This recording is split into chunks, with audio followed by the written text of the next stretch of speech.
also been fined over $16,000. Guys, a few questions about Lina Mukherjee. So I'm going to be making this video to explain a little bit about this issue to Westerners, because it seems like a lot of Westerners and foreigners don't understand 100% exactly why Lina Mukherjee was sentenced for 2 years and had a fine of $16,000. So firstly, to give context, Indonesia is a majority Muslim country.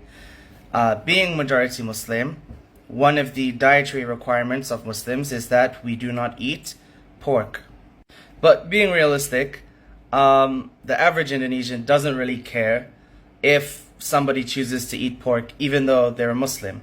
However, the issue with Lina Mukherjee was she ate pork and mentioned an Islamic statement before eating pork. She said, Bismillah. This statement, Bismillah, means in the name of Allah, or in the name of God.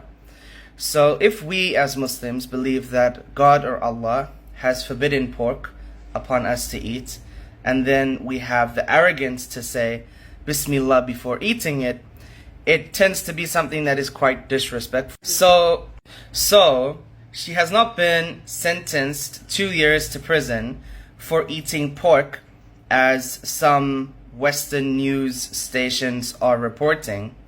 Rather, she has been sentenced 2 years for blasphemy for saying Bismillah before eating pork.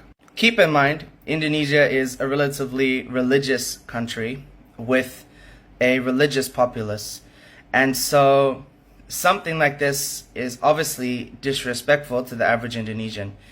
Now, the question whether I agree she should have been sentenced 2 years or not, honestly, I probably don't agree with the 2-year sentence, but we need to keep in mind that we need to show an example to people to stop disrespecting religions, whether it's Islam, whether it's Christianity, whether it's Hinduism, whether it's any other religion that's recognized in this country of Indonesia.